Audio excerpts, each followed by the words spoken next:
چیز کو آگے یعنی اسی کو بڑھایا جا رہا ہے نا. کوئی بات ایسی نہیں ہے کہ جو اس کے خلاف ہو، بلکہ شروع سے جو حق کی جو دعوت دیتے آئے تمام انبیاء، وہی دعوت اس کتاب میں بھی دی جا رہی ہے. یعنی آپ صلی اللہ علیہ وسلم پر جو کتاب نازل کی گئی ہے، یہ کوئی نئی اور انوکھی بات نہیں پیش کر رہی ہے، یہ تو وہی بات بتا رہی ہے جو اس سے پہلے بھی آسمانی کتب میں آتی رہی ہے. انبیاء اسی کی دعوت دیتے رہے، اسی کی تعلیم دیتے رہے. نہ اللہ بعبادہ لخبیر بصیر، اور بے شک اللہ تعالیٰ اپنے بندوں کے ساتھ باخبر ہے اور دیکھنے والا ہے. یعنی اللہ کی ان صفات کو یہاں اس لیے بیان کیا جا رہا ہے کہ ایسا نہیں ہے کہ بندے جو ہیں وہ یہ سمجھیں کہ اللہ پاک کسی چیز سے آگاہ نہیں ہے اور پچھلا جو کچھ بھی ہو چکا ہے وہ اللہ تعالیٰ کی نظر میں نہیں ہے، بلکہ بندوں کے لیے خیر کس چیز میں ہے اور ان کی ہدایت اور رہنمائی کے لیے کون سے اصول ہونا چاہیے، کون سے طریقے، کون سے ضابطے ٹھیک ہیں اور ان کی مصلحت کے مطابق ہیں. ان باتوں کو، ان امور کو اللہ کے سوا کوئی نہیں جان سکتا، کیونکہ بندوں کی فطرت اور اس کے تقاضوں سے وہی باخبر ہے، اور ساتھ ہی ساتھ ان کی اصلاح کے لیے جو طریقے ہونے چاہیے ان پر بھی وہی نگاہ رکھتا ہے. تو اصل بات یہ ہے کہ بندہ خود اپنے آپ کو اتنا نہیں جانتا جتنا ان کا خالق ان کو جانتا ہے، کیونکہ ظاہر ہے اس نے تخلیق کیا ہے وہی انسان کی کمزوریوں سے، خامیوں سے، اور اس کی جو بھی اس کی ذہن میں جو سوال اٹھتے ہیں ان سب سے اللہ تعالیٰ سے زیادہ کون آگاہ ہو سکتا ہے. تو حق وہی ہے اور وہی ہو سکتا ہے جو اس نے وحی کے ذریعے سے بتا دیا ہے. ثم پھر، اور اسنا وارث بنایا ہم نے الکتاب کتاب کا، الذین ان لوگوں کو جنہیں استفینا چن لیا ہم نے، من عبادنا اپنے بندوں میں سے، فمنہم تو ان میں سے کوئی ظالم ہے، لنفسہ ہی اپنی جان کے لیے، ومنہم اور ان میں سے کوئی مقتصد میانہ رو ہے، ومنہم اور ان میں سے کوئی سابق سبقت لے جانے والا ہے، بالخیراتی نیکیوں میں، بسم اللہ اللہ کے اذن سے، ذالکہ یہی ہے، وہ الفضل الکبیر وہ فضل بہت بڑا. اب اللہ تعالیٰ فرما رہے ہیں پھر ہم نے وارث بتایا اس کتاب کو، اس کتاب کا وارث اللہ نے کس کو بنایا؟ ان لوگوں کو جنہیں ہم نے اپنے بندوں میں سے چن لیا. کون ہے وہ خوش نصیب بندے جن کا یہاں ذکر ہو رہا ہے؟ آپ صلی اللہ علیہ وسلم تو ہے، اس کتاب آپ کے اوپر نازل ہوئی، لیکن آپ کے بعد اس کا وارث کس کو بنایا؟ اللہ تعالیٰ فرما رہے ہم نے کتاب کا وارث ان لوگوں کو بنایا جنہیں ہم نے اپنے بندوں میں سے چن لیا. اس سے مراد مسلمان ہیں، اور خاص طور سے وہ مسلمان ہیں جیسے صحابہ کرام، اور پھر اس کے بعد وہ تمام لوگ جو اس کتاب کے علم کو دوسروں تک پہنچائیں. ان کو اللہ تعالیٰ نے چن لیا، وہ اللہ کے چنے ہوئے بندے ہیں کیونکہ وہ اللہ کی کتاب کے وارث ہیں، اور آپ صلی اللہ علیہ وسلم کے بعد اس کے پیغام کو دوسروں تک پہنچا رہے ہیں. کیونکہ دیکھیں یہ کتاب تو ساری بنی نوع انسان کے لیے نا، سارے انسانوں کے سامنے پیش کر دی گئی ہے، لیکن جنہوں نے آگے بڑھ کر اسے قبول کر لیا وہی تو مسلمان ہیں، اہل ایمان ہیں. اور پھر جس نے اسے قبول کر لیا اس کو اس شرف کے لیے اللہ کی طرف سے منتخب کر لیا گیا کہ وہ قرآن جیسی کتاب عظیم کا وارث ہو اور محمد صلی اللہ علیہ وسلم جیسے رسول عظیم کی تعلیم اور ہدایت کا امین بنے. کیا ہم مسلمان کہہ سکتے ہیں اپنے آپ کو کہ ہم وہ لوگ ہیں جنہیں اللہ نے اس کتاب کے وارث بنانے کے لیے چن لیا ہے؟ کیا ہمیں وہ کوالٹیز ہیں؟ ہمیں اپنا جائزہ لینا چاہیے. ہم بھی تو مسلمان ہیں، ہمارے پاس بھی تو کتاب ہے، ہم بھی تو اس کو پڑھتے ہیں. تو کیا ہم اس کے پیغام کو دوسروں تک پہنچانے والے بنے؟ کیا ہم نے اس کتاب کو اس طرح سے سمجھا ہے کہ ہم اس پر عمل بھی کر رہے ہیں اور اس کو دوسرے لوگوں تک پہنچائیں اور اس کے وارث ہونے کا حق ادا کریں؟ سب کو اپنا جائزہ لینا چاہیے اور کوشش کرنا چاہیے کہ جس حد تک بھی ممکن ہے ہماری کوششیں جتنی بھی ٹوٹی پھوٹی ہوں، جتنی بھی نامکمل ہوں، لیکن بہرحال اللہ کے پاس ہماری کوششیں ضرور انشاءاللہ تعالیٰ پیش کی جائیں گی.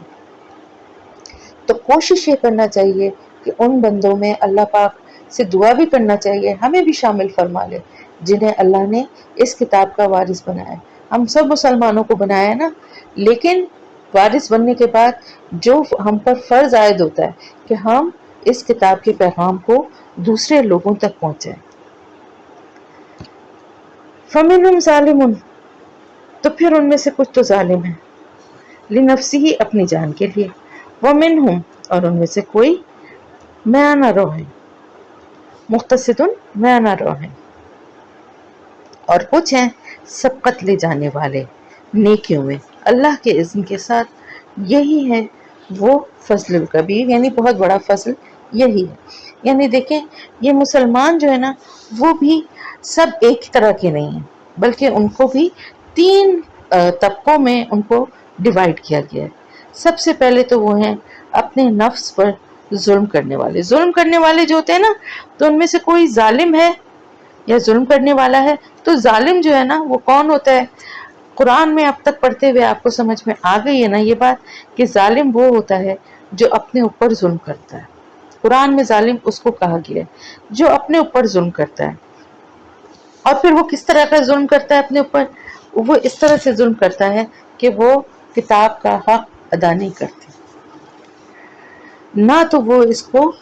پڑھتے ہیں، نہ اس کو سمجھتے ہیں، نہ اس پر عمل کرتے ہیں۔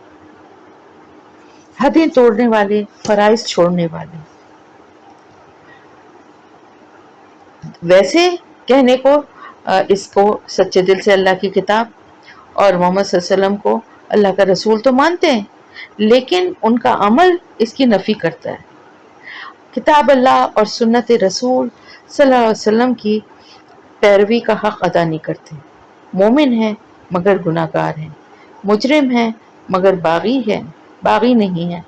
یعنی مجرم تو ہیں لیکن ڈٹائی کے ساتھ اپنے جرم پر اڑے ہوئے نہیں ہیں، جھٹلاتے نہیں ہیں، ضعیف الایمان ہیں، لیکن منافق نہیں ہیں۔ اس لیے ان کو وارثین کتاب میں جو وہ بنائی گئی ہے اللہ کی طرف سے، تین جو طبقوں میں ڈیوائیڈ کیا گیا ہے، تو ان کو بھی اس میں شامل کر لیا گیا ہے۔ ورنہ ظاہر ہے اگر وہ منافق ہوتے یا وہ کافر ہوتے یا وہ سرکش اور باغی ہوتے تو پھر ان کو مومنین کے گروہ میں شامل تو نہیں کیا جا سکتا تھا نا، کیونکہ اس کتاب کے وارث جو ہیں وہ مومنین ہیں صرف۔ پھر دوسرے لوگ جو ہیں وہ کون ہیں؟ وہ ہیں درمیانہ رو، یعنی یہ لوگ وہ ہیں جو اس کی وراثت کا حق کچھ حد تک ادا کرتے ہیں، فرما بردار بھی ہیں اور خطا کار بھی ہیں، بالکل اپنے نفس کے غلام بھی نہیں بن گئے، بے لگام نہیں چھوڑ دیا انہوں نے اپنے نفس کو، بلکہ کوشش کرتے ہیں کہ اللہ کی اطاعت کریں۔ لیکن کبھی کبھی کیا ہوتا ہے کہ بہکاوے میں اپنے نفس کے آ جاتے ہیں اور پھر گناہوں میں مبتلا ہو جاتے ہیں۔ اس طرح ان کی زندگی میں اچھے اور برے دونوں طرح کے اعمال کا مجموعہ ہوتی ہے ان کی زندگی۔ یہ تعداد میں پہلے گروہ سے کم اور تیسرے گروہ سے زیادہ ہیں، اس لیے ان کو دوسرے نمبر پہ رکھا گیا۔ پھر ہیں اصل وارثین کتاب جو کہ صف اول کے لوگ ہیں، یہی دراصل اصل وراثت کا حق ادا کرنے والے، اور یہ ہیں نیکیوں میں سبقت کرنے والے، نیک اللہ کے راستے میں جو بھی نیک کام ہوتے ہیں ان میں بڑھ چڑھ کے حصہ لینے والے، کتاب کی اتباع میں، اس پہ عمل کرنے میں، سنت اور کتاب پر کی پیروی کرنے میں پیش ہوتے ہیں، اور پھر ساتھ ہی ساتھ اللہ کا پیغام اس کے بندوں تک پہنچانے میں بھی پوری کوشش اپنی کرتے رہتے ہیں۔ اب یہ وہ اللہ کے نیک بندے ہیں جن کو مشکلات بھی پیش آتی ہیں اور لوگوں کی مخالفتیں بھی جھیلنی پڑتی ہیں، لیکن یہ اللہ کی راہ میں قربانیاں دینے سے بالکل بھی گھبراتے نہیں ہیں اور پھر بھی بھلائی کے ہر کام میں آگے آگے رہتے ہیں۔ یہ جان بوجھ کر یعنی دانستہ طور پر گناہ کرنے والے نہیں ہیں، اور اگر نادانستہ طور پر کوئی گناہ ان سے ہو جائے تو جیسے ہی ان کو اس کا اندازہ ہوتا ہے وہ فوراً شرمندہ ہو جاتے ہیں اور اپنے گناہ کی اللہ سے معافی مانگتے ہیں، ندامت اس پہ ہوتی ہے ان کو، اور اللہ سے توبہ کرتے ہیں اور آئندہ نہ کرنے کا ارادہ رکھتے ہیں۔ ان کی تعداد دونوں گروہوں سے کم ہے، حالانکہ اصل اگر آپ دیکھیں تو اس کتاب کے وراثت کا حق ادا کرنے کے معاملے میں ان کو اولیت حاصل ہے، کیونکہ یہ واقعی خالص مومن ہے، یعنی خود بھی اللہ اور اس کے رسول کی پیروی کرتے ہیں، اور اس راستے پہ چلتے ہوئے نیکیوں کے کام کرنے کے لیے، اللہ کے راستے پہ چلنے کے لیے جو بھی ان کو مشکلات یا تکلیفیں اس راستے میں آتی ہیں ان کو بھی برداشت کرتے ہیں، اور اگر کبھی ان سے نادانستگی میں بھی کوئی دانستہ طور پہ گناہوں سے بچتے ہیں، نادانستگی میں بھی کچھ ہو جائے، کوئی گناہ ہو جائے تو بہت شرمندہ ہوتے ہیں، ندامت ہوتی ہے ان کو، اور اللہ سے معافی مانگتے ہیں۔ تو یہ والی جو کوالٹیز ہے نا، یہ ہمیں اپنے اندر پیدا کرنی ہے، اس اسٹیج اس یہ والا رینک ہمیں حاصل کرنا ہے۔ پہلا والا تو بہت بہت اس سے پناہ مانگنی چاہیے، کیونکہ ان کو شعور بھی نہیں ہے اور وہ اس راستے پہ ابھی آئے ہی نہیں ہیں، مومن ضرور ہیں لیکن نام کے مسلمان ہیں۔ دوسرے جو ہیں وہ کچھ اچھے عمل بھی کرتے ہیں، مانتے بھی ہیں، لیکن پھر گناہوں کے راستے کی طرف بھی چلے جاتے ہیں۔ تو ہم کو وہ بھی نہیں بننا، ہمیں کیا بننا ہے؟ یہ جو تیسری والا گروہ ہے جو اصل اس کتاب کے وارث ہیں، یعنی اس کتاب کے پیغام کو دوسروں تک پہنچائیں، اور پہنچانے سے پہلے اپنی اصلاح بھی کریں، خود بھی اللہ کے جو بتائے ہوئے احکامات ہیں ان پر عمل کرنے والے، رسول کی پیروی کرنے والے، گناہوں سے بچنے والے، اور جیسا جیسا ہمیں اللہ کی طرف سے ہدایت ملی ہے اس کے مطابق اپنی زندگی کو گزارنے والے خود بھی بنے، اور پھر اس پیغام کو دوسرے لوگوں تک پہنچانے والے بھی بنے۔ یہی سب سے بڑا فضل ہے۔ تو اس کا مطلب کیا ہوا کہ نیکیوں میں سبقت کرنے والا جو ہے وہی سب سے بڑا، اس کے ہی عمل سب سے بڑے افضل، سب سے افضل ہیں، سب سے بڑے ہیں۔ تو اب ہمیں یہ پوری آیت کا کیا کنکلوژن ہے کہ کتاب اللہ کا وارث ہونا اور اس وراثت کے لیے چن لیا جانا بہت بڑا فضل ہے اللہ کی طرف سے، یہ بہت بڑا ہم پہ انعام ہے، اور جو ہمیں بن مانگے ملا ہے کہ ہم مسلمان پیدا ہوئے۔ پھر خدا کے بندوں میں وہ بندے، مومنین میں وہ مومن سب سے افضل ہیں جو قرآن اور محمد صلی اللہ علیہ وسلم پر ایمان لائے، اور پھر اس کے بعد اسی راستے کو چن لیا انہوں نے، اور اس راستے پہ خود بھی چلتے ہوئے، عمل کرتے ہوئے دوسروں کو بھی اس کتاب کی طرف، اس کتاب کی تعلیمات کی طرف، اس کتاب کی دعوت کی طرف وہ لے کر آئے۔ جناتو، باغات ہیں، عدن ہمیشگی کے، یدخلونہا وہ داخل ہوں گے ان میں، یحلونا پہنائے جائیں گے، فیہا ان میں، من اساورا کنگنوں میں سے، من ذہبن سونے کے، ولولون اور موتی کے، ولباسہم اور لباس ان کا، فیہا اس میں، حریر ریشم ہوگا، وقالوا الحمد للہ اور وہ کہیں گے سب تعریف اللہ ہی کے لیے ہے، الذی وہ ذات جو اذھب لے گیا انا ہم سے الحزن غم، انا بے شک ربنا رب ہمارا لغفور شکور البتہ بخشنے والا ہے نہایت قدردان ہے۔ اور مفسرین کے جو ایک بڑا گروہ ہے جو کہ اس بات کا قائل ہے کہ یہ جو آیت کا حصہ ہے یہ صرف جو آخری جو گروہ ہے، یعنی نیکیوں میں سبقت کرنے والے جو بڑی فضیلت رکھتے ہیں وہی ان جنتوں میں داخل ہوں گے۔ جو پہلے دو گروہ ہیں ان کے بارے میں سکوت فرمایا گیا ہے تاکہ وہ اپنے انجام کے بارے میں فکر مند ہوں اور اپنی موجودہ حالت سے نکل کر آگے بڑھنے کی کوشش کریں۔ لیکن دوسرا گروہ جو ہے یعنی جو مفسرین کا، وہ یہ کہتا ہے کہ پوری آیت جو ہے اس کا مطلب یہ کہ امت کے یہ تینوں گروہ بالآخر جنت میں داخل ہوں گے، محاسبے کے ساتھ یا بغیر محاسبے کے، اور بغیر سزا کے یا کوئی سزا پانے کے بعد۔ اس تفسیر کی تائید قرآن کا سیاق و سباق کرتا ہے، کیونکہ آگے چل کے وارثین کتاب کے مقابلے میں دوسرے گروہوں کے مقابلے کے متعلق ارشاد فرمایا گیا ہے۔ آگے اب آپ دیکھیں پڑھیں گے جب کہ جن لوگوں نے کفر کیا ان کے لیے جہنم کی آگ ہے۔ تو اس سے ہمیں کیا پتہ چلتا ہے؟ ایک اچھی خبر، ایک اچھی خوشخبری ہے کہ جن لوگوں نے اللہ کو، اللہ کے رسول کو اور اس کتاب کو مان لیا اور اس کتاب کے وارث بن گئے یعنی مومنین، ان کے لیے جنت ہے۔ اب وہ جنت جو ہے ان کو یعنی وہ نیکیوں میں سبقت لے جانے والے ہیں، تو فوری طور پہ اللہ کی طرف سے ان کو جنت مل جائے گی۔ اور اگر انہوں نے دنیا میں اپنی اصلاح نہیں کی اور وہ پہلے دونوں گروہ میں سے ہوئے، تو پھر یہ اللہ کے اوپر یہ معاملہ ہے، جس کو چاہے گا وہ اپنی رحمت سے وہ بغیر حساب کتاب کے بخش دے گا، لیکن اگر کسی کی پکڑ ہوگی تو پھر اس کو ہو سکتا ہے کہ اس کو سزا بھی ملے اور اس کو جہنم میں بھی جانا پڑے۔ اور کیونکہ ایسی بھی ہمیں حدیثیں ملتی ہیں کہ جس سے ہمیں پتہ چلتا ہے کہ مومنین کچھ ایسے بھی ہوں گے کہ جن میں کہ گناہ زیادہ ہوں گے، تو ان کو ان کی سزا کے لیے جہنم میں بھی ڈالا جائے گا اور پھر ان کی سزا پوری ہونے کے بعد نکالا جائے گا۔ اللہ تعالی ہمیں اپنی پناہ میں رکھے اور اللہ پاک ہمیں جہنم کے قریب سے، اس کی لپٹوں اور اس کی پھنکاروں کے قریب سے بھی اللہ ہمیں نہ گزارے، اور جنت الفردوس میں اللہ پاک اپنی رحمت سے ہمیں جگہ دے۔ تو یہ یاد رکھیں کہ تیسرا گروہ جو ہے نا، وہ اصل کامیاب گروہ ہے، جو نیکیوں میں سبقت لے جانے والا ہے، اور ہمیں کوشش کرنا ہے کہ ہم اسی گروہ میں شامل ہوں۔ پھر وہاں پر وہ جب داخل ہوں گے تو پھر وہاں ان کی مہمان نوازی ہوگی۔ ایک طویل حدیث ہے جو میں یہاں پر آپ کو بتا دوں اس آیت کے حوالے سے۔ اس میں آپ صلی اللہ علیہ وسلم نے اس آیت کی پوری تفسیر بیان فرمائی ہے اور اہل ایمان کے تینوں طبقوں کا انجام الگ الگ بتا دیا ہے۔ اور یہ کہ اس میں آپ نے یہ فرمایا ہے کہ جو لوگ نیکیوں میں سبقت لے گئے ہیں وہ جنت میں کسی حساب کے بغیر داخل ہوں گے، اور جو بیچ کے راستے پر رہے ہیں ان سے محاسبہ ہوگا، مگر ہلکا محاسبہ۔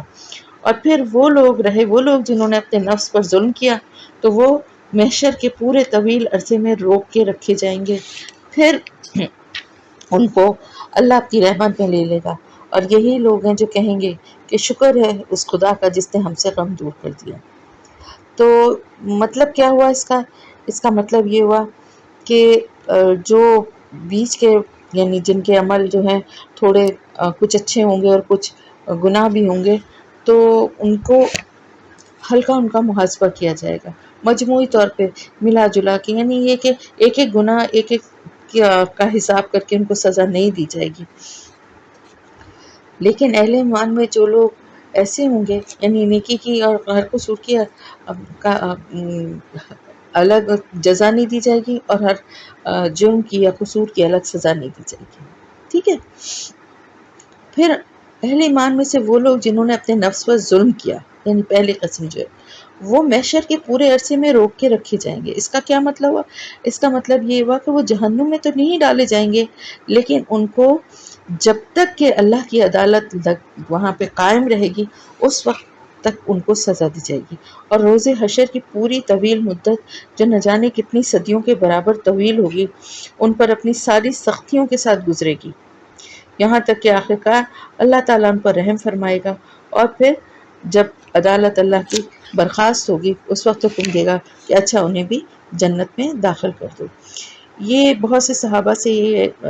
جو مضمون ہے وہ روایت کیا گیا ہے۔ حضرت عمر، حضرت عثمان، حضرت عبداللہ بن مسعود، حضرت عبداللہ بن عباس، حضرت عائشہ علیہم السلام، اور بھی رضی اللہ تعالیٰ عنہ، اور بہت سارے اور بھی دوسرے۔ تو اس سے یہ نہیں سمجھ لینا چاہیے کہ مسلمانوں میں سے جن لوگوں نے اپنے نفس پر ظلم کیا، ان کے لیے صرف جب تک اللہ کی عدالت قائم ہے اس وقت تک ان کے لیے وہاں موجود رہنا ہی سزا ہے، اور ان میں سے کوئی جہنم میں نہیں جائے گا، کیونکہ قرآن اور حدیث میں بہت سے ایسے جرائم کا ذکر ہے جس کے مرتکب کو ایمان بھی اس کا جہنم میں جانے سے نہیں بچا سکتا۔ مثلا جو مومن کسی مومن کو جان بوجھ کر قتل کر دے، اس کے لیے جہنم کی سزا کا اللہ تعالیٰ نے خود اعلان فرمایا۔ اسی طرح قانون وراثت کی حدود کو توڑنے والے کے لیے بھی قرآن مجید میں جہنم کی وعید فرمائی گئی ہے۔ سود کی حرمت کا حکم آ جانے کے بعد سود خوری کرنے والوں کے لیے بھی صاف صاف اعلان فرمایا گیا ہے کہ وہ اصحاب النار ہیں۔ اس کے علاوہ اور بھی بہت سے کبیرہ گناہ ہیں جن کے ارتکاب کرنے والوں کے لیے احادیث میں بتایا گیا ہے کہ وہ جہنم میں جائیں گے۔ تو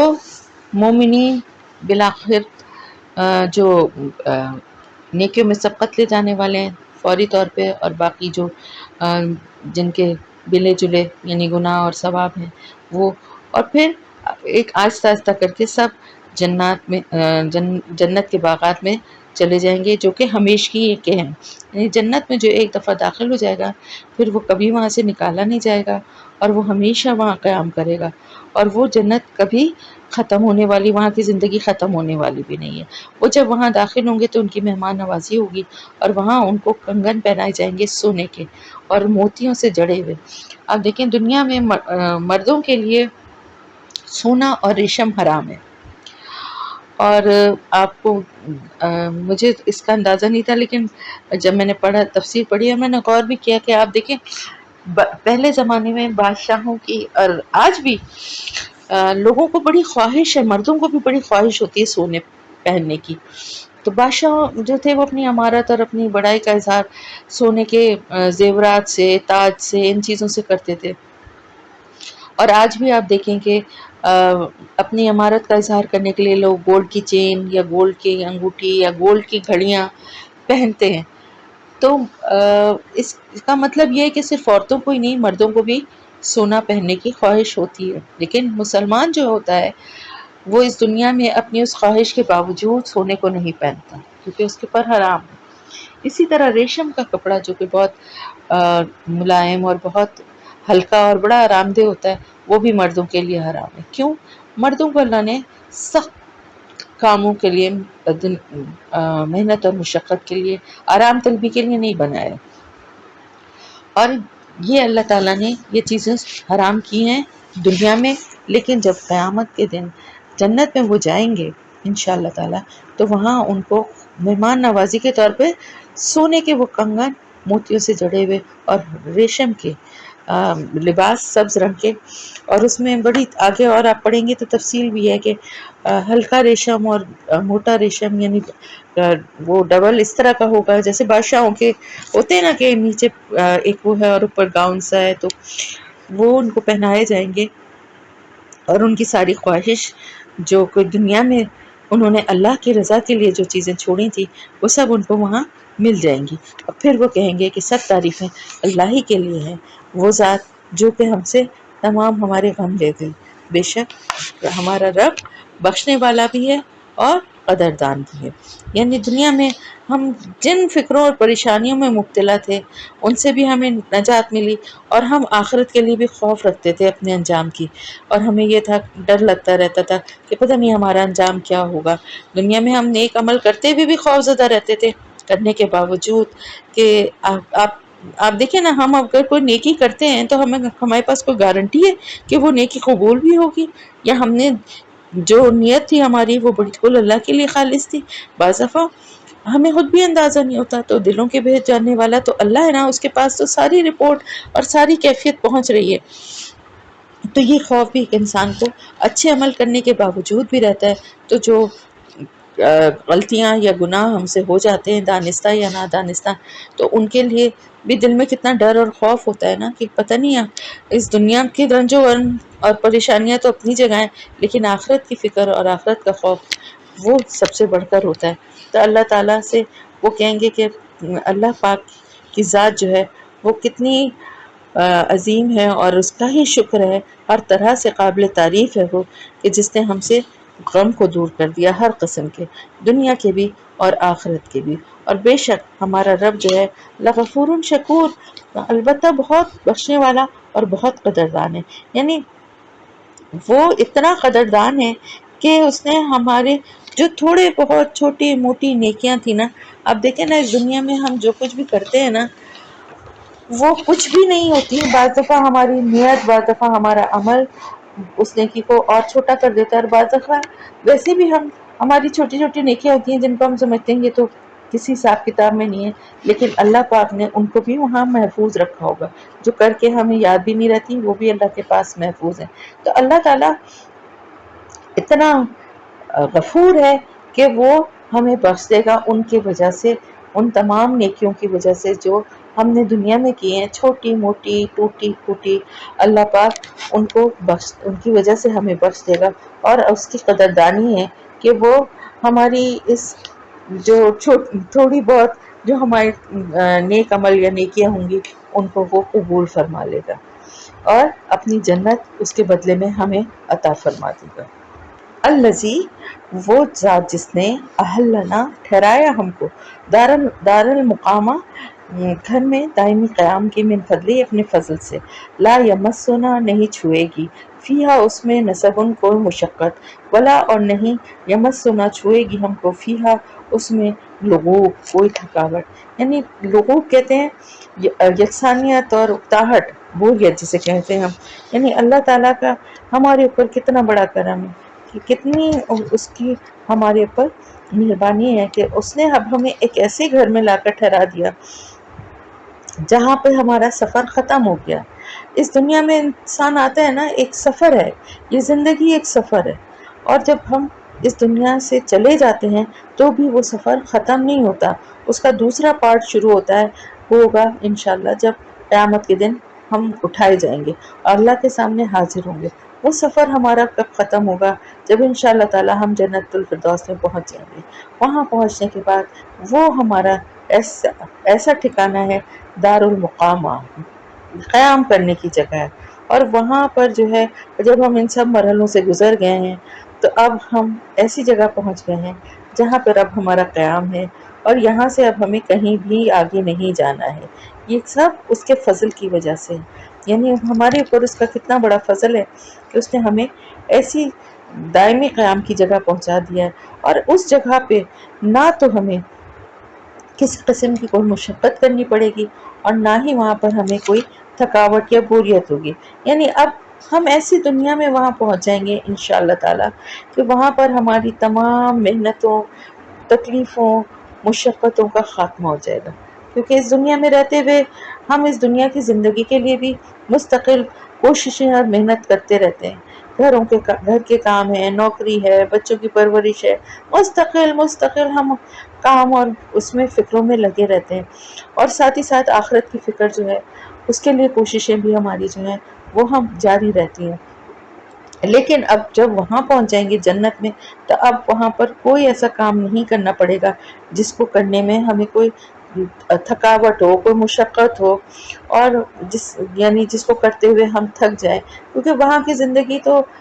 بالکل ڈفرینٹ ہوگی. وہاں پر جو ہے ایک دوسرا ہی ماحول ہوگا نہ وہاں پہ اس طرح کی محنت مشقت اور کام ہوں گے اور نہ ہی وہاں پر کوئی یکسانیت ہوگی. اور یکسانیت سے مراد یہ ہے کہ دیکھیں کتنی بھی خوبصورت اور اچھی جگہ ہو پھر وہی روزانہ دیکھتے دیکھتے انسان گھبرا جاتا ہے تو وہاں پر یکسانیت بھی نہیں ہوگی. ہم اس سے وہاں کی وہ جنت کی زندگی کیسی ہوگی ہم اس کا تصور بھی نہیں کر سکتے لیکن وہاں پر کوئی اکتاہٹ کوئی تھکاوٹ نہیں ہوگی انشاءاللہ. والذین کفروا اور وہ لوگ جنہوں نے کفر کیا لہم ان کے لیے نار جہنم آگ جہنم کی لا یغدا نہ پورا ہوگا یا نہ پورا کیا جائے گا نہ فیصلہ کیا جائے گا علیہم ان کا فیموتو تو وہ مر جائیں ولا اور نہ یخففو ہلکا کیا جائے گا انہم ان سے من عذابہا اس کے عذاب میں سے وذالک اسی طرح نجزی ہم بدلہ دیتے ہیں کل کفور ہر ناشکرے کو. یہاں پر کن کا ذکر ہو رہا ہے والذین کفروا وہ لوگ جنہوں نے انکار کیا یعنی جنہوں نے اس کتاب کو ماننے سے انکار کر دیا جو اللہ تعالیٰ نے آپ صلی اللہ علیہ وسلم پر نازل فرمائی ہے. ان کے لیے اللہ تعالیٰ فرما رہے ہیں کہ ان کے لیے آگ ہے جہنم کی یعنی ان کے لیے کوئی راستہ اس کے علاوہ ہے ہی نہیں کوئی دوسرا ٹھکانہ ہے ہی نہیں کیونکہ کفر کی وجہ سے وہ کتنے بھی نیک کام کر لیں کتنے بھی اچھے کام کر لیں ان کے لیے آگ جو ہے جہنم کی آگ جو ہے وہی ان کا ٹھکانہ ہے. نہ اب وہاں پہ پہنچنے کے بعد کیا ہوگا نہ ان کا فیصلہ پورا کیا جائے گا. پورا فیصلہ کرنا کیا ہے یعنی اب پورا فیصلہ یہی ہوتا ہے نا قضا آ جاتی ہے پورا ہو جاتا ہے فیصلہ ہو جاتا ہے اللہ کی طرف سے یعنی موت آ جاتی ہے لیکن وہاں ان کو موت نہیں آئے گی کہ وہ مر جائیں کہ اس عذاب سے چھٹکارا پالیں. دنیا میں دیکھیں نا جب بہت کوئی پریشانی ہے تکلیف ہوتا ہے تو کہتا ہے اس سے تو اچھا مر ہی جاؤں. کیا بہت سے لوگ تو ایسے غلط کام بھی کر لیتے ہیں یہ سوچ کے کہ ان مشکلات سے پیچھا چھٹ جائے گا مر کے لیکن در حقیقت جو اس طرح کے غلط کام کرتا ہے وہ اس کی تو یہ تو خیر اس دنیا میں جو تکلیفیں اس سے بھی کہیں زیادہ کا عذاب اس کے لیے. لیکن یہاں پر جو بات ہو رہی ہے میں وہ بتاؤں کہ وہ اللہ تعالیٰ فرما رہے ہیں کہ جب ان کو آگ کے عذاب میں ڈالا جائے گا، جہنم میں ڈالا جائے گا، تو وہ موت کو مانگیں گے. وہ چاہیں گے کہ ہمیں موت آ جائے اور ہم یہاں سے موت کے بعد ظاہر ہے یہ اس زندگی سے ہمارا چھٹکارا ہو جائے گا. لیکن کیا ہوگا؟ موت تو آ ہی نہیں سکتی، کیونکہ موت جو ہے اس کو بھی موت آ جائے گی. جب جہنم اور جنت میں لوگوں کو ڈال دیا جائے گا، فیصلے ہو جائیں گے جو جن کو جہاں جس ٹھکانے پہ پہنچنا تھا اللہ کی طرف سے، تو پھر موت کو بھی ایک چتکبرے مینڈھے کی شکل میں لایا جائے گا اور اس کو ذبح کر دیا جائے گا. اب نہ جنت والوں کو اور نہ جہنم والوں کو کسی کو بھی اس کے بعد موت نہیں آئے گی. ہمیشگی کی جو زندگی ہے نا، جو باغات میں ہمیشہ رہیں گے، وہ ہمیشگی جو ہے وہ اسی لیے کہ موت آئے گی ہی نہیں. تو نہ تو ان کا یہ فیصلہ ان کے لیے ہوگا کہ وہ مر جائیں، اور نہ ہی کسی بھی طرح سے عذاب ان پر سے ہلکا کیا جائے گا. یعنی دونوں طرح سے ان کو کوئی رعایت یا سہولت نہیں دی جائے گی. ان کے اس کفر اور انکار کی وجہ سے جو دنیا میں وہ کرتے رہے، جھٹلاتے رہے، اب اس دنیا میں اس کیے کی سزا بار بار رسول ان کو بتاتے رہے، کہ سمجھاتے رہے. اس کتاب میں اللہ پاک نے کتنی وضاحت، کتنی مثالیں، کتنی اس میں چیزیں بتائی گئی ہیں کہ غور و فکر کی دعوت دی گئی ہے،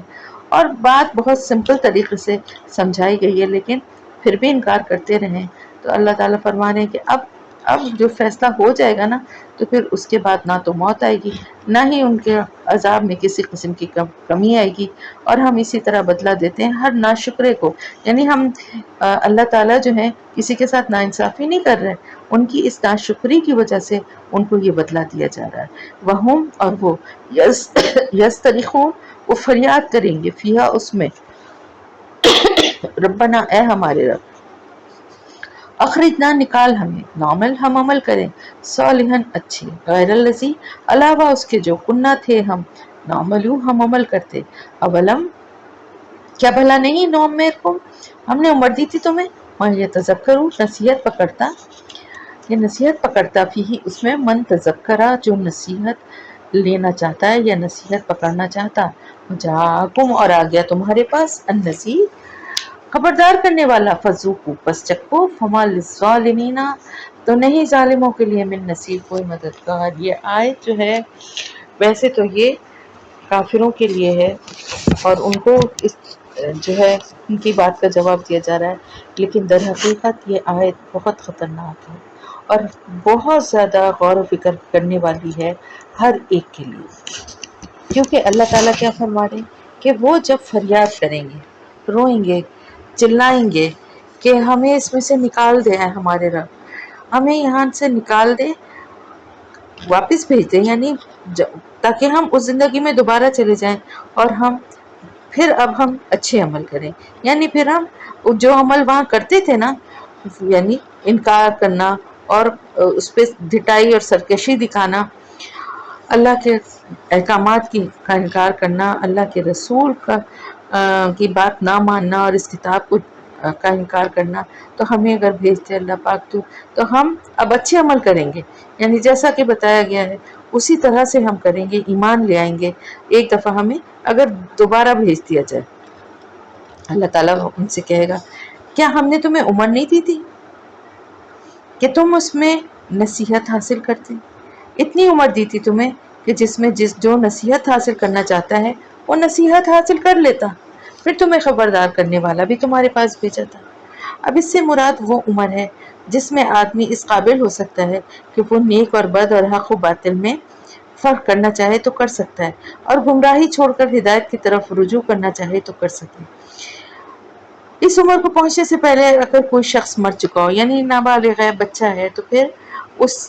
اس پر کوئی اس آیت کی روح سے کوئی مواخذہ نہ ہوگا. لیکن جو اس عمر کو پہنچ چکا ہو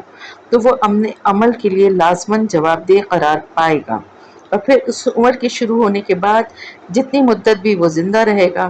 اور اس کو راہ راست پر آنے کے لیے جتنے بھی مواقع ملتے جائیں گے، اتنی ہی اس کی ذمہ داری بڑھتی جائے گی، یہاں تک کہ جو شخص بڑھاپے تک پہنچ کر بھی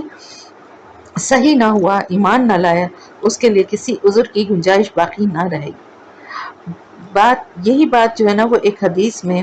حضرت ابو ہریرہ نے نبی صلی اللہ علیہ وسلم سے نقل فرمائی ہے کہ جو شخص کم عمر پائے اس کے لیے تو عذر کا موقع ہے، مگر 60 سال اور اس سے اوپر عمر پانے والوں کے لیے کوئی عذر نہیں۔ یہ بخاری، نسائی، احمد، ابن جریر اور ابن ابی حاتم وغیرہ کی متفقہ علیہ حدیث ہے۔ تو اس سے کیا پتہ چلتا ہے کہ اللہ تعالیٰ کی طرف سے ایک میچیورٹی کی ایج ہے، ٹھیک ہے۔ ویسے تو بالغ ہونے کے بعد انسان کو عقل اور شعور آ جاتا ہے اور وقت کے ساتھ ساتھ اور مزید اس میں اضافہ ہوتا رہتا ہے، لیکن پھر بھی ایک لاؤبالی نوجوانی کی عمر ہوتی ہے، لیکن ایک 40 سال کی عمر ایک میچورٹی کی عمر ہوتی ہے۔ آپ دیکھیں عام طور سے پیغمبروں کو نبوت بھی 40 سال کی عمر میں دی گئی، کیونکہ یہ ایک سمجھداری اور میچورٹی کی ایج ہے۔ تو جو شخص 40 سال کی عمر تک پہنچ گیا تو اس کے بعد اس نے اپنی اصلاح کی طرف توجہ نہیں دی۔ میں پھر آپ سے یہ کہوں گی کہ یہ بہت قابل غور اور بہت ڈرانے والی آیت ہے کہ 40 سال تک کی عمر کو پہنچنے کے باوجود اگر کوئی اپنی اصلاح کی طرف توجہ نہیں دیتا، ویسے تو یہ کافروں کی بات ہو رہی ہے، لیکن میں ایک جنرل بات کر رہی ہوں، اگر کوئی مومن بھی اپنی اصلاح نہیں کرتا، اللہ کے راستے کے اوپر صحیح طرح سے عمل کرنے والا نہیں بنتا، تو 60 سال کی عمر جو تک پہنچتے پہنچتے اس کے پاس عذر اور حجت ختم ہوتی جاتی ہے، اور 60 سے 70 سال کی عمر جو ہے نا وہ بہت یعنی مور دین انف ہے کسی شخص کے لیے کہ وہ اللہ کے راستے کی طرف آ جائے اور اپنی اصلاح کر لے۔ تو ان کافروں سے یہ اللہ پاک فرما رہے ہیں کہ اگر تمہیں اتنی عمر دی گئی تھی جو کہ تمہارے لیے کافی تھی کہ تم اس میں نصیحت حاصل کرنا چاہتے تو کر دیتے، یعنی تم کوئی 15-20 سال کے نہیں تھے، کوئی 16-17 سال کے نہیں تھے کہ تمہیں عقل ہی نہیں تھی، تمہیں سمجھ ہی نہیں تھی، یا تم بڑوں کے کہنے میں تھے یا کسی کے پریشر میں تھے، تم بڑی عمر کو پہنچے، میچور ایج کو پہنچے، اور پھر تمہارے پاس ایک ڈرانے خبردار کرنے والا بھی آیا رسول جو کہ تمہیں بتاتا تھا اور اللہ کی کتاب کو پڑھ کے سناتا تھا اور تمہیں خوف دلاتا تھا کہ نافرمانی کا انجام کیا ہوگا۔ ان سب باتوں کے ساتھ تم نے اتنی عمر گزار دی کہ جس میں تم کو اصلاح کے بہت موقع تھے، لیکن تم نے ان سے فائدہ نہیں اٹھایا، تو بس پھر اب چکھو اس عذاب کا مزہ، کیونکہ ظالموں کے لیے کوئی مددگار نہیں ہے۔ تم نے تو خود اپنے اوپر اتنا ظلم کیا ہے، یعنی ظالم ہونا تو اپنے اوپر ظلم کرنے والے، کہ اتنی لمبی تمہیں عمر بھی ملی اور پھر تمہارے پاس خبردار کرنے والا بھی آیا، لیکن تم پھر بھی ایمان نہ لائے۔ تو دیکھیں ویسے تو یہ کافروں کے لیے بات ہے، لیکن ہم بھی بہت ساری کام، بہت ساری نیکیاں، بہت ساری عبادتیں یہ سوچ کر چھوڑتے ہیں اکثر کہ ابھی ٹائم نہیں ہے، ذمہ داریاں بہت ہیں، مصروفیت بہت ہے، یہ ہے، آنا جانا بہت ہے، آج کل شادیاں ہیں خاندان میں بہت قریبی، یا کوئی اور مسئلہ ہے، یا کوئی ذرا سی بھی کوئی بات ہوتی ہے نا تو ہم سب سے پہلے جو ہے نا اپنی جو ہماری نیکی اور عبادت ہے نا ہم اس کو سب سے پہلے پس پش ڈال دیتے ہیں، اس کو ڈیلے کر دیتے ہیں، جبکہ اب ہم لوگ جس ایج میں آ گئے ہیں اس میں اب ہمارا ایسے تو کسی کو بھی نہیں پتا کہ کس کے پاس کتنی مہلت ہے، ینگ ایج میں بھی نہیں معلوم، لیکن اب ہم جس ایج تک پہنچ رہے ہیں تو اب ہم کو اندازہ ہو رہا ہے کہ اب ہم لوگوں کو کے پاس کتنا وقت ہے، اور ہم لوگوں کو اپنی اصلاح کے لیے، اپنی عبادت کے لیے، اپنے قرآن کو پڑھنے اور سمجھنے کے لیے اور زیادہ سیریس ہو جانا چاہیے۔ دنیا کے دھندے، دنیا کے کام سب چلتے رہتے ہیں اور ہمارے بعد بھی چلتے رہیں گے، لیکن ہم اس وقت سے جو فائدہ اٹھا سکتے ہیں اگر ہم نے نہیں اٹھایا تو دوبارہ موقع نہیں ملے گا۔ ان اللہ، بے شک اللہ تعالیٰ، عالم و غیب، جاننے والا ہے غیب کا، السماواتی والارض، آسمانوں اور زمین کا، انہ علیم، بے شک وہ جاننے والا ہے، بذات الصدور، سینوں کے بھی۔ تو اللہ تعالیٰ ساری کوششوں کو، سارے انسان کی زندگی کے اسٹیجز کو، ہر چیز کو جانتا ہے۔ آسمانوں اور زمین کا تمام علم جو ہے اس کو جاننے والا صرف اللہ تعالیٰ ہی ہے، اور وہ بہت اچھی طرح جانتا ہے سینوں میں چھپے ہوئے راز، کس کے دل میں کیا ہے، اور کون اپنے کس ذاتی مفاد کے لیے کفر کے راستے پہ جو ہے وہ ڈٹا ہوا ہے، بات اس کی سمجھ میں آ بھی رہی ہے، لیکن اپنا کون سا فائدہ، کون سا مفاد دنیاوی ہے جس کی وجہ سے وہ انکار کر رہا ہے اور ناشکری کر رہا ہے۔ وہ الذی، وہی ذات ہے، الذی جس نے جعلکم بنایا تمہیں خلائف جانشین فی الارض زمین میں، فمن پس جس نے کفرا کفر کیا فعلیہ تو اسی پر ہے کفر اس کا، ولا یزید اور نہیں زیادہ کرتا الکافرین کافروں کو کفرہم کفر ان کا، عند ربہم نزدیک ان کے رب کے، الا مقتا مگر غضب میں، ولا اور نہیں یزید الکافرین زیادہ کرتا کافروں کو کفرہم کفر ان کا، الا مگر خسارہ خسارے میں۔ اللہ تعالیٰ ہی وہ ذات ہے جس نے زمین میں تم کو خلیفہ بنا کے بھیجا، نائب بنا کے بھیجا۔ اللہ کے خلیفہ ہیں انسان جو ہے، اللہ کی طرف سے یہاں زمین پہ بسائے گئے۔ ایک تو یہ بات ہے، دوسرا یہ کہ پچھلی نسلوں اور قوموں کے گزر جانے کے بعد، یعنی ان کے جانشین یا ان کا خلیفہ بنا کر تم کو ان کی جگہ زمین میں بسایا اور تمہیں اس زمین میں تصرف اور اختیارات دے دیا گیا، اس حیثیت سے کہ تم ان چیزوں کے مالک ہو۔ اصل حقیقت کیا ہے کہ تم اصل مالک کے خلیفہ ہو۔ تو پھر اس کے کیا اس سے سمجھ میں آتا ہے؟ اس سے یہ کہ اگر تم کو پچھلی قوموں کو جانشین بنایا ہے تو اس سے مراد یہ ہے کہ ان گزشتہ قوموں کے انجام سے پھر بھی تم نے کوئی سبق نہیں لیا۔ تم نے دیکھا کہ جن کو تم سے پہلے جو قومیں تھیں انہوں نے جب کفر اور سرکشی کا رویہ اختیار کیا تو اس کی وجہ سے وہ قومیں تباہ و برباد ہو گئیں، اور انہوں نے اپنی اس حماقت کا نتیجہ دیکھ لیا کہ ان کو کیا برا ان کا انجام ہوا۔ اور اگر یہ سمجھیں کہ اللہ تعالیٰ کے خلیفہ ہیں تو اس کی حیثیت سے زمین میں اختیارات عطا کیے گئے، تو اس کا مطلب یہ ہوں گے اس آیت کے کہ جو اپنی حیثیت کو، خلافت کو دیکھ کر اپنی حیثیت کو بھول کر خود مختار بن گیا، یعنی ہمیں اللہ تعالیٰ نے اپنا نائب یا خلیفہ بنا کے اس دنیا میں بھیجا ہے، لیکن اس زمین کے اصل مالک انسان خود بن بیٹھے، اور یا تو کسی اور کی بندگی اختیار کر لی یا پھر لوگوں کو اپنی بندگی کرنے پہ مجبور کرنے لگے۔ تو پھر اللہ تعالیٰ فرما رہا ہے کہ پھر وہ اپنی اس باغیانہ روش کا برا انجام بھی خود ہی دیکھیں گے، کیونکہ ان کے کفر کا وبال ان کے اوپر ہی ہوگا، اور جس نے بھی کفر کیا تو اسی پر ہے، یعنی جو بھی اس چیز کا انکار کرے گا اور سرکشی دکھائے گا، یعنی نہ پچھلی قوموں کے حال سے سبق سیکھ کے اپنی اصلاح نہیں کرے گا اور اسی راستے پہ اسی روش کو اختیار کرے گا، یا اللہ کا جانشین اپنے کو سمجھنے کے بجائے خود مالک و مختار بن کے بیٹھ جائے گا اور کسی اور کی بندگی کرنے لگے گا، تو پھر وہ اپنے اس کفر کا وبال بھی اسی کے اوپر ہوگا، اس کی سزا بھی اسی کو بھگتنی پڑے گی۔ اور کافروں کو یعنی یہ ساری نصیحتیں جو ہیں یہ کافروں کو کہ کفر میں اور زیادہ ان کے اضافہ کرتی ہیں، اور پھر ان کے رب کے غضب میں، یعنی ناشکری اور کفر میں اضافہ اس کے لیے اللہ کے غضب میں بھی اضافہ ہوتا جاتا ہے، یعنی جتنا جو ناشکری کرتا ہے اور جتنا انکار کرتا ہے نا، اس کے درجے جتنے بڑھتے جاتے ہیں اتنا ہی اللہ تعالیٰ کے غضب میں بھی اضافہ ہوتا جاتا ہے۔ اور بالکل اسی طرح ان کا کفر جتنا بڑھتا جاتا ہے اتنا ہی بڑا ان کو اس کا خسارہ بھی اٹھانا پڑے گا، اتنی ہی سخت سزا، اتنا ہی برا انجام ان کا ہوگا۔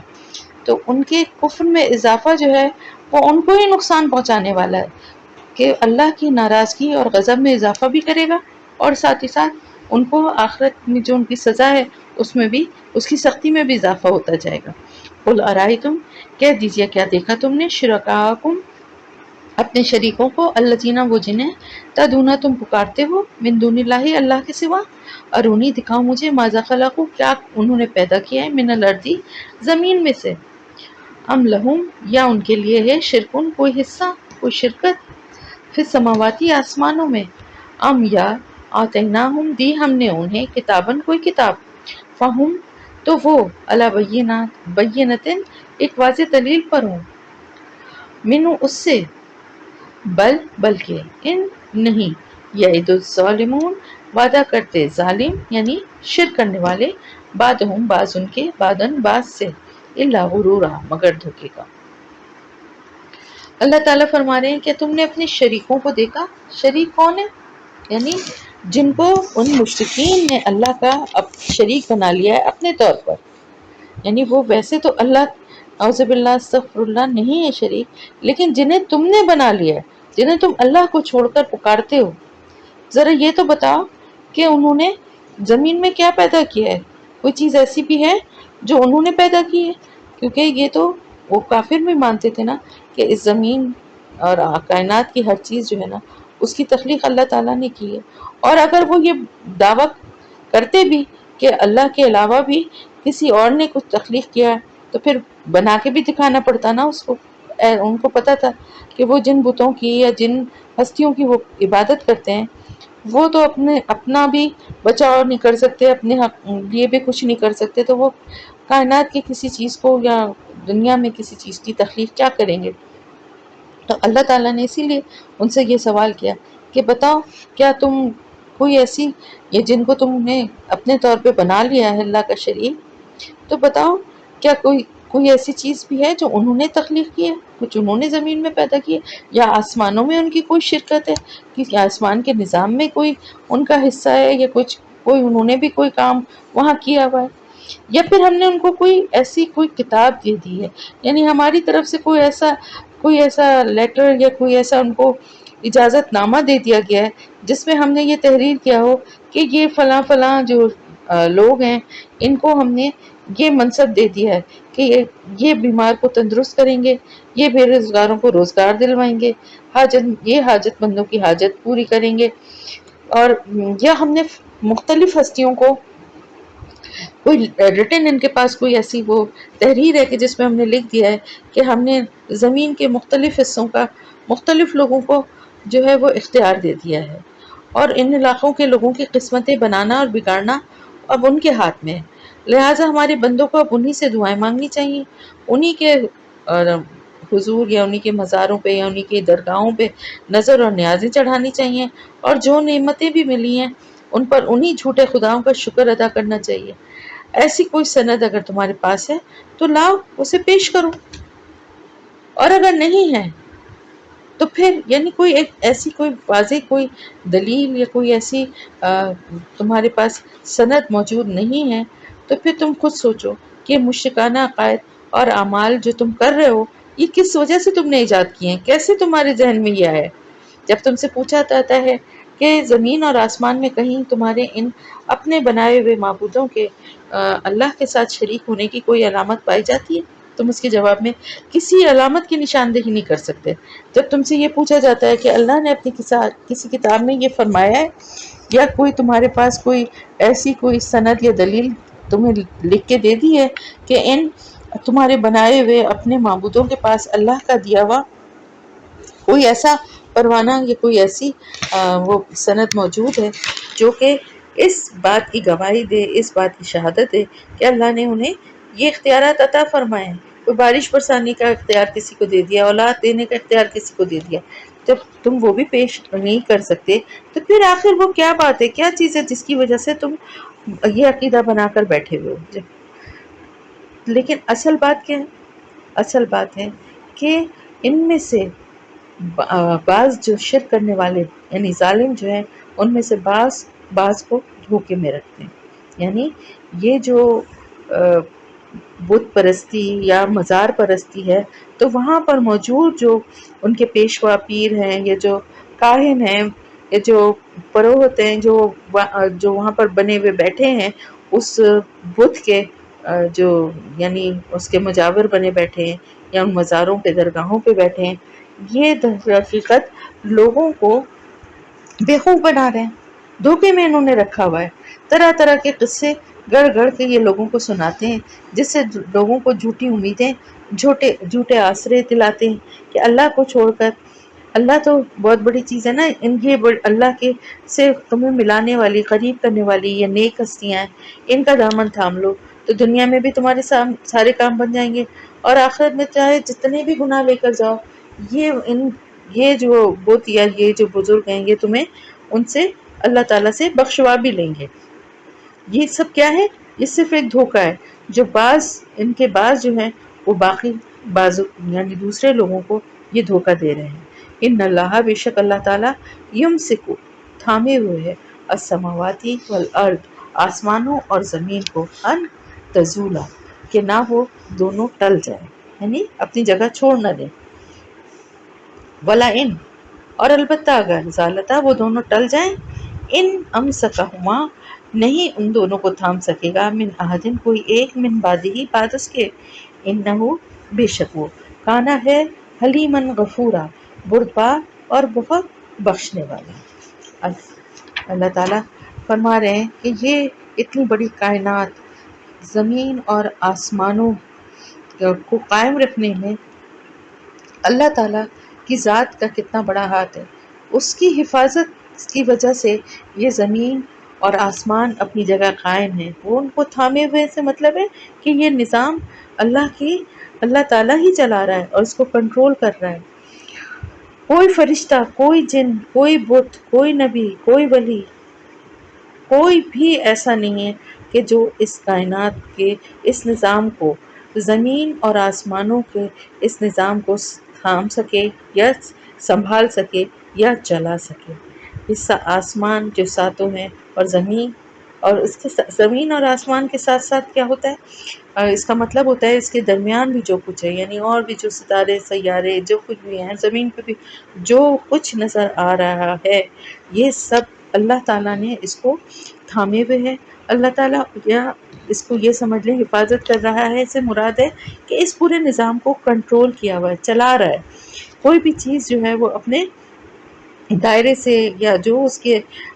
یہ جو کام سپرد کیا گیا ہے اس سے ہٹ کے نہیں کر رہا. اور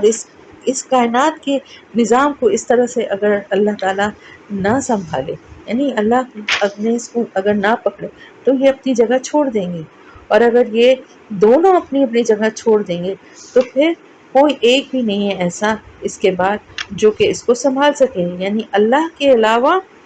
کوئی بھی ایسا نہیں ہے جو اس کائنات کو سنبھالنا تو درکنار اپنے وجود کو بھی سنبھالنے پر قادر نہیں ہے. ہر ایک اپنی پیدائش اور اپنی موت اور اپنی بقا کے لیے ہر لمحے اللہ کا محتاج ہے. تو ان محتاجوں سے یہ توقع رکھنا، ان کے متعلق یہ سمجھنا کہ اللہ کی صفات یا اختیارات میں سے ان کا کوئی حصہ ہے، یہ تو سوائے حماقت اور سوائے دھوکے کے اور کچھ ہو ہی نہیں سکتا. تو اگر اللہ تعالیٰ اس کائنات کو، یعنی زمین و آسمانوں کو اگر اللہ تعالیٰ کسی بھی طرح سے اس کا کنٹرول چھوڑ دے، یعنی اگر زمین کی رفتار کم یا زیادہ ہو جائے یا آسمان اپنی جگہ پر نہ رہے، تو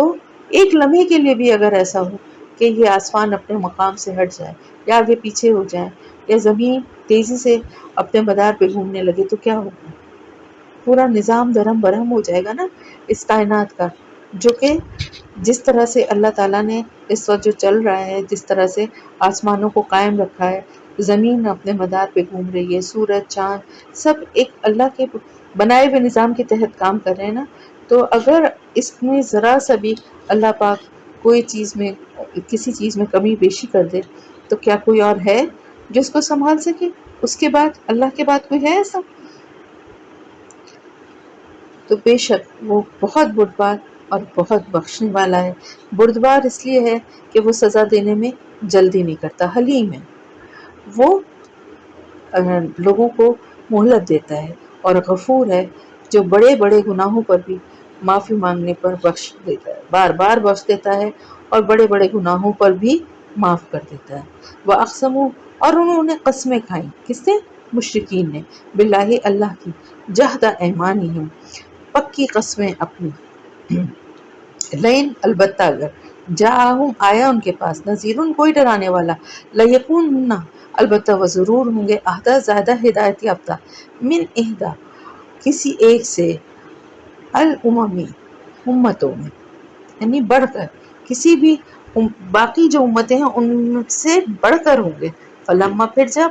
جاءہم آ گیا ان کے پاس، نذیر ان کوئی ڈرانے والا، ما زادہم نہ اس نے زیادہ کیا ان کو، الا نفورا مگر نفرت میں. کیا کہتے تھے یہ کس کی بات ہو رہی ہے؟ یعنی یہ بات آپ صلی اللہ علیہ وسلم کی بعثت سے پہلے ہے۔ عرب کے لوگ اور قریش کے لوگ خاص طور سے یہود و نصارہ کی بگڑی ہوئی اخلاقی حالت دیکھ کے، یعنی وہ اہل کتاب ہونے کے باوجود جس طرح کی یعنی گمراہی میں وہ پڑ گئے تھے، اور جو انہوں نے اپنی کتابوں میں تحریف کر دی تھی، اور اس کو دیکھتے ہوئے وہ کہا کرتے تھے کہ اگر ہمارے پاس کوئی آتا، کوئی پیغمبر آتا، کوئی ڈرانے والا، یعنی کوئی ہمارے پاس کوئی پیغمبر آتا تو ہم فوراً ایمان لے آتے، اور ان سے بڑھ کر ہم یہ دیکھتے کہ ہم کتنا اس کا کس طرح سے اس پر ایمان لاتے، اور کس طرح سے اس کے اوپر ہم اس کے کہے پر ہم چلتے اور عمل کرتے۔ اللہ تعالیٰ فرما رہے ہیں کہ انہوں نے تو قسمیں کھائی تھیں، قسمیں کھاتے تھے مشرکین اس بات کی، پکی قسمیں کھاتے تھے، یہ ان لوگوں کا حال دیکھ کے کہ ہمارے پاس تو، کیونکہ یہاں پر تو کوئی پیغمبر آیا ہی نہیں تھا نا عرب میں۔ آپ کو میں نے بتایا ہے کہ حضرت ابراہیم اور حضرت اسماعیل علیہ السلام کے بعد یہاں کوئی پیغمبر آیا ہی نہیں تھا، تو وہ کہتے تھے کہ ہمارے پاس تو کوئی آیا ہی نہیں نا پیغمبر، اگر آتا تو ہم دیکھتے کتنا عمل کرتے۔ اکثر ایسا ہم نے اپنی زندگی میں بھی دیکھا نا کہ کسی کام یا کسی ذمہ داری کے لیے بعض لوگ اس طرح کی باتیں کرتے ہیں کہ انہوں نے تو یہ ستیہ ناش کر دیا، اگر مجھے دیا جاتا تو دیکھتی میں کس طرح، لیکن جب ان کو دیا جاتا ہے تو پھر وہ اس ذمہ داری سے کیسے پیچھا چھڑانے کی کوشش کرتے ہیں، اور اس سے بھی زیادہ بری طرح وہ کام کو کرتے ہیں۔ تو یہ ان کا بھی یہی حال تھا کہ یہ کہتے تھے کہ اگر ہمارے پاس آتا ہے نا کوئی پیغمبر تو دیکھتے ہیں ہم ان امتوں سے، یعنی ان لوگوں سے، یہود و نصارہ سے بھی بڑھ کر ہم ان کی بات، اس کی بات کو مانتے، اس پر ایمان لاتے، اور جیسے یہ کر رہے ہیں ایسا ہم کبھی نہ کرتے۔ تو لیکن جب ان کے پاس آ گیا کوئی ڈرانے والا، یعنی کوئی پیغمبر اللہ کی طرف سے آ گیا، تو اس کے بعد کیا ہوا، بجائے اس کے کہ اس پہ ایمان لاتے، اس کی باتوں سے، یعنی جو اللہ کا پیغام وہ دے رہا تھا، اس بات نے ان کی نفرت میں صرف اور اضافہ ہی کیا، بجائے اس کے کہ یہ ایمان لے آتے۔ یہ بات پہلے بھی ہم پڑھ چکے ہیں ویسے قرآن میں کہ یہ اس طرح کی باتیں کیا کرتے تھے، لیکن آپ صلی اللہ علیہ وسلم کے آنے کے بعد آپ کا انکار کرنے میں کتنی دشمنی میں کتنا یہ آگے بڑھ گئے تھے۔ استکبارن، تکبر کی وجہ سے، فی الارض زمین میں، و مکر سیئ، اور بری چال کی وجہ سے، ولا، اور نہیں، یحیق گھیرتی، المکر چال، السیئ بری چال، یعنی سیئ بری، المکر سیئ یعنی بری چال، الا باہلہ مگر اس کے چلنے والے کو، یعنی اس کے اہل کو، فہل تو نہیں، ینظرون وہ انتظار کرتے، الا سنت الاولین مگر طریقے کا پہلوں کے، فلن تو ہرگز نہیں، تجدہ آپ پائیں گے، لسنت اللہ تبدیلا طریقے کو اللہ کے بدلنے والا، ولن اور ہرگز نہ، تجدو آپ پائیں گے، لسنت اللہ تحویلا اللہ کی سنت کو یا اللہ کے طریقے کو بدلنے والا یا پھرنے والا۔ تو یہ کیوں ایسا کرتے تھے، یعنی یہ اپنے تکبر کی وجہ سے ایسا کرتے تھے کہ جب وہ اللہ کی طرف سے خبردار کرنے والا ان کے پاس آ گیا تو پھر انہوں نے حق سے انکار کرنے میں، اس کے علاوہ ان میں کسی چیز کا اضافہ نہیں ہوا، اور یہ زمین میں اور زیادہ تکبر کرنے لگے اور بری بری چالیں چلنے لگے۔ کیوں؟ اس لیے تکبر کرتے تھے اپنی پوزیشن اور اپنے جو سردار تھے اور جو منصب تھا اور جو ان کو حاصل تھا ایک مقام، اس کے اوپر تکبر کرتے تھے، اور ان کو یہ خوف تھا کہ کہیں یہ سب کچھ ہم سے چھن نہ جائے، اور پھر اس کی وجہ سے اس کو بچانے کے لیے، یعنی دنیاوی مفاد کے لیے یہ بری چالیں چلتے تھے۔ اور حالانکہ اللہ تعالیٰ فرما رہا ہے کہ یہ نہیں ان کو اندازہ کہ بری چال جو ہے وہ اپنے چلنے والے کو ہی، یعنی جو چلتا ہے، جو اس کا اہل ہے، اسی کو گھیر لیتی ہے۔ کہتے ہیں نا دوسرے کے لیے گڑھا کھودتے ہیں تو اسی میں گرتے ہیں، تو جو بری چالیں یہ چل رہے تھے وہ اللہ تعالیٰ فرما رہا ہے کہ اللہ کی یہ سنت ہے، اللہ کا یہ طریقہ ہے کہ وہ ظالموں کو پکڑ کے رہتا ہے، چھوڑتا نہیں ہے وہ، اور دوسروں کے لیے بری چال چلنے والا خود ہی اس چال کی لپیٹ میں آ کر رہتا ہے، یہ سنت بدل نہیں سکتی کہ ظالم سے پھر کر مومن کو سزا ملے، کافر کے بجائے مومن کو پکڑ لیا جائے۔ کیونکہ دنیا میں تو یہ ہو سکتا ہے کہ کوئی گناہ گار جو ہے وہ اپنا الزام یا اپنا گناہ کسی چال کے ذریعے، کسی ایسے طریقے سے لوگوں کو دھوکہ دے کے، کسی بے گناہ یا مظلوم کو سزا دلواتے تھے۔ لیکن یہاں پر معاملہ کیونکہ اللہ اور اس کے رسول کا ہے، تو یہاں پر جو ایسی بری چالیں چلنے والے، دھوکے بازی کرنے والے، ہر طرح کا جو برا چاہنے والے لوگ ہیں، آخر کار یہ بری چالیں ان کے اوپر ہی آنے والی ہیں، اور پھر وہ انتظار کریں اللہ کے جو طریقے ہیں جو پہلوں کے ساتھ ہوئے تھے۔ یعنی اس بات کے ثبوت کے لیے دیکھیں نا، پہلے جو اس سے پہلے جو جن لوگوں نے بھی ایسی کوششیں کی تھی، ان کا بھی یہی انجام ہوا تھا۔ تو نہیں وہ انتظار کرتے مگر طریقے کا پہلوں کی، تو ہرگز نہیں آپ پائیں گے اللہ کے طریقے کو بدلنے والا اور نہ پھرنے والا، یعنی بدل بھی نہیں سکتا۔ جو پہلے لوگوں کے ساتھ ہوا تھا نا، یہ انتظار کریں ان طریقوں کا جو کہ پہلے لوگوں کے ساتھ ہوا تھا، اور پھر اللہ کی سنت جو ہے، یا اللہ کا طریقہ جو ہے، نہ تو وہ بدلتا ہے اور نہ وہ پھرتا ہے، یعنی وہ مجرم کے بجائے کسی دوسرے کی طرف پھر بھی نہیں سکتا، انہی کو سزا ملے گی۔ اولم یسیرو، کیا بھلا نہیں وہ چلتے پھرتے فی الارض زمین میں، فینظروا، پھر وہ دیکھتے، کیف کان عاقبۃ الذین، کس طرح وہ انجام ان لوگوں کا جو من قبلہم، ان سے پہلے تھے، وہ کانو، اور تھے وہ، اشدہ، زیادہ سخت، منہم، ان سے، قوتاً، قوت میں، وما کانا، اور نہیں ہے اللہ تعالی، وما کان اللہ، اور نہیں ہے اللہ تعالی، لیعجزہ، کہ عاجز کر سکے اسے، من شیء، کوئی چیز، فی السماواتی، آسمانوں میں، ولا فی الارض، اور نہ زمین میں، انہ، بے شک وہ، کانا ہے، علیمن، جاننے والا، قدیرہ، قدرت والا۔ کیا ہے سنت اللہ کی؟ اس کے لیے اللہ تعالیٰ فرما رہے ہیں کیا پھر یہ چلے پھرے نہیں ہیں زمین میں؟ یعنی میں نے آپ کو پہلے ہی بتایا تھا نا کہ یہ ان علاقوں سے گزرتے تھے، ان کے قافلے، جہاں پر اللہ کا عذاب نازل ہوا تھا، یعنی عاد و سمود کی بستیوں سے، اور قوم لوط کی جو بستیاں تھیں جو تباہ و برباد ہو گئیں، ان علاقوں سے جو ہے ان کے قافلے گزرا کرتے تھے۔ تو اللہ تعالیٰ فرما رہے ہیں کہ کیا یہ چلے پھرے نہیں ہیں؟ چلنے پھرنے سے مراد یہ گھومے پھرے نہیں ہیں، آتے جاتے انہوں نے دیکھا نہیں ہے کہ کیسا انجام ہوا ان لوگوں کا جو ان سے پہلے تھے، اور وہ تھے زیادہ سخت قوت میں بھی۔ تو اللہ تعالیٰ یہ فرما رہے ہیں کہ ان قوموں کے بارے میں دیکھا بھی ہے کہ ان کی بستیاں کیسے تباہ و برباد ہو گئیں، اور آباد نہیں ہوئی، کبھی بھی نہیں ہوں گی۔ جن علاقوں میں جس جگہ اللہ کا عذاب آتا ہے، وہ قیامت تک وہ جگہ آباد نہیں ہو سکتی دوبارہ۔ اور ان کے پورے قصے اور پوری تفصیل بھی ان کو معلوم تھی کہ کس طرح سے اللہ کے رسول آئے تھے اور انہوں نے نافرمانی کی تھی، اور پھر اس کی سزا کے طور پہ اللہ نے اس پوری بستی کو تباہ کر دیا تھا۔ تو ان علاقوں سے گزرتے ہوئے، یہ سب کچھ دیکھتے ہوئے، ان کو یہ بھی پتا ہے کہ یہ قومیں جو تھیں ان سے بہت زیادہ سخت تھیں، شدید تھیں، کس چیز میں؟ قوت میں۔ کیسی قوت میں؟ جسمانی قوت میں۔ کوئی قوم جسمانی قوت میں تھی، آپ کو ہم نے پڑھا ہے کہ پہاڑوں کو تراش کی گھر بنایا کرتے تھے، بہت لمبے اور بہت جسیم اور طاقتور تھے، اور مالی طور پہ عمر کے لحاظ سے یعنی بہت طویل العمر تھے۔ حضرت نوح علیہ السلام کی قوم کی عمریں بہت زیادہ تھیں، مالی حساب سے بڑی بڑی، فرعون کے پاس کتنا بڑی سلطنت اور کتنا یعنی دولت تھی، طاقت، قوت، عمر، مال، جسمانی ساخت، یہ سب چیزیں ان سے کہیں زیادہ تھیں۔ اللہ تعالیٰ فرما رہے ہیں ہر لحاظ سے وہ ان سے زیادہ طاقتور تھے، لیکن پھر بھی کیا ہوا؟ اللہ تعالیٰ کو عاجز نہیں کر سکے۔ کوئی بھی چیز آسمانوں میں اور نہ زمین میں، کوئی ایسا نہیں ہے، کوئی ایسی چیز نہیں ہے، کوئی ایسی مخلوق نہیں ہے، کوئی کسی کی یہ مجال نہیں ہے کہ وہ اللہ کو کسی معاملے میں اللہ کو روک سکے، اللہ کو ہرا سکے، اللہ کو عاجز کر سکے، کیونکہ جتنے بھی طاقتور تھے، چاہے جسمانی طور پہ تھے یا مالی طور پہ تھے یا عقلی طور پہ تھے،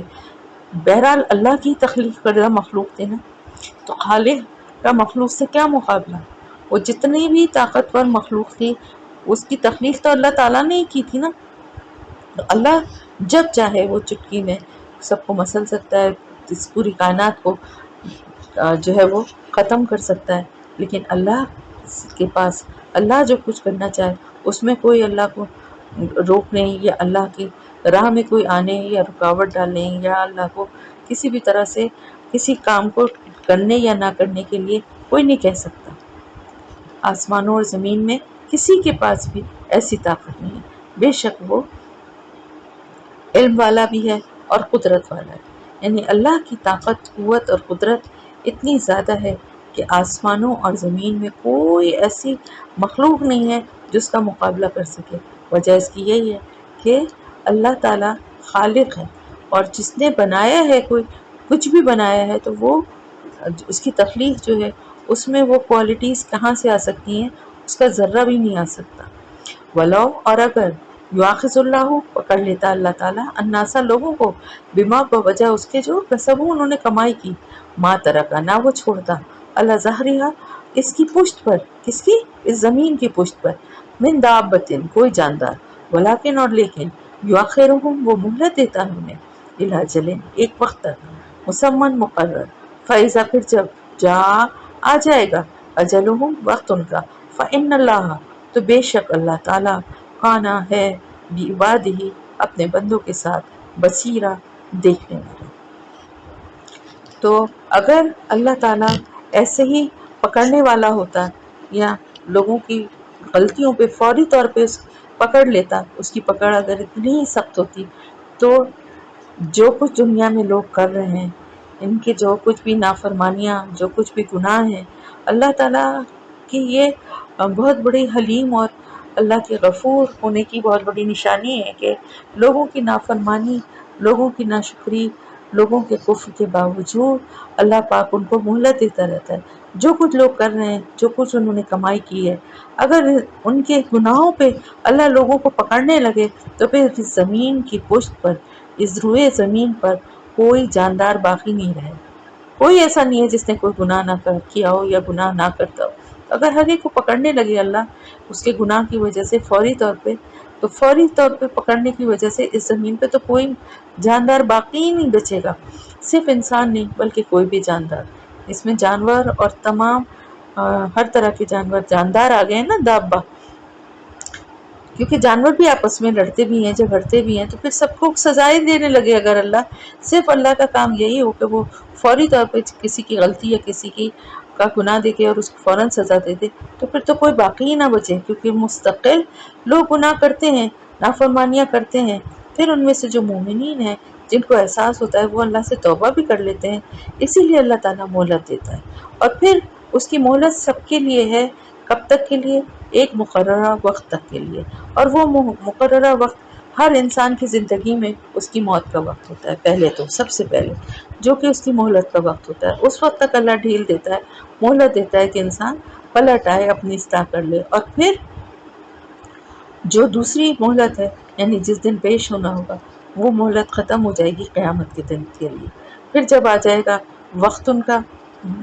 تو بے شک اللہ تعالیٰ اپنے بندوں کو بہت اچھے سے دیکھنے والا ہے، یعنی ان کے تمام اعمال ظاہری اور باطنی سب پہ اللہ کی نظر ہے۔ صرف ظاہری نہیں دیکھ رہا بلکہ بصیر ہے، ان کے دلوں میں چھپے ہوئے جو بھید ہیں، ان کے جو پوشیدہ جو ان کے کام ہیں، جو ان کی نیت ہے، جو ان کی سوچ ہے، جو ان کے خیال ہے، وہ سب کو بھی جاننے والا ہے، اپنے بندوں کے ساتھ، اپنے بندوں کے بارے میں جانتا ہے۔ تو جب ان کا وہ وقت آ جائے گا تو پھر اس وقت اللہ تعالیٰ بتائے گا کہ جو کچھ بھی بندوں نے اس دنیا میں کیا ہے، یعنی دنیا میں فوری طور پہ سزا نہیں دیتا بلکہ وہ سب ریکارڈ اس کے پاس ہے، اور پھر جب وہ مہلت اور مدت پوری ہو جائے گی اور بندے اللہ کے سامنے حاضر ہوں گے، تو پھر اس وقت ان کو اللہ تعالیٰ جو ہے بتائے گا جو کچھ بھی ان بندوں کے بارے میں کے دل میں یا ان کے اعمال میں جو کچھ بھی ہے۔ تو یہاں پر الحمدللہ آپ کی تفسیر اور سورہ فاتر دونوں مکمل ہو۔